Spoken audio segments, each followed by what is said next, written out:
If God is sovereign over all things, as is clearly the case, even if he doesn't actively work out all things, then God must be sovereign over our salvation. Jonah, from the belly of the great fish, confirms this with the words, "Salvation is of the Lord." Man cannot save himself because he is already condemned. Jesus says that explicitly in John 3:18. As we are condemned already, then to become uncondemned must come from without ourselves, just as the default state of a computer must be changed from outside. Even if a computer was programmed to change its own default settings under certain circumstances, the programming had to come from outside itself originally. Unfortunately, and because of this, the idea of such a dramatic change in man's default position, and because man cannot change himself, certain aberrant doctrines have arisen over time to say that man is incapable of being changed apart from an active working of God. Such a view proclaims that this is the only way to confirm God's sovereignty over the salvation process.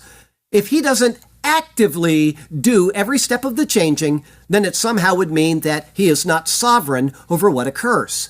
But the fallacy of that is seen in the computer, which is given instruction to change its own default position. The instructions are given, and they may or may not ever occur. But if the parameters which have been placed into the computer are met, the default position changes. There was no active participation by the programmer, and yet he has remained sovereign over the process of change. The error of, for example, Calvinism is in perceiving how the process of change is effected in the man. The question for man is, as Scripture declares that man's nature is condemned already and also incapable of saving himself, then how is it possible for a person to choose or desire a relationship with God?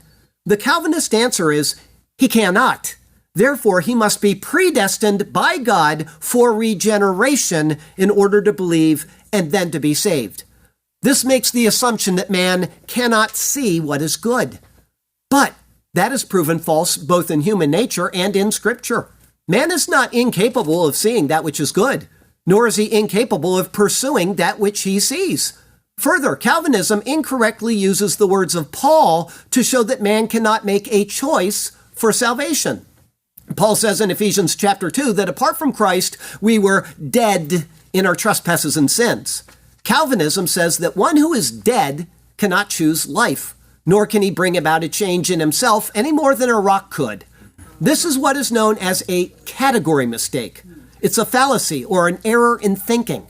A category mistake is the error of assigning to something a quality or action that can properly be assigned to things only of another category.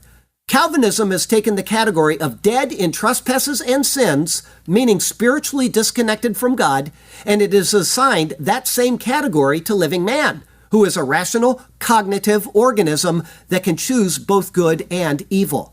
Because of this, Calvinism produces a convoluted theology concerning salvation, which says that 1, man is dead, 2, God regenerates man, meaning he is born again by God, and then 3, man chooses Christ, and then, based on that choice, 4, he is saved.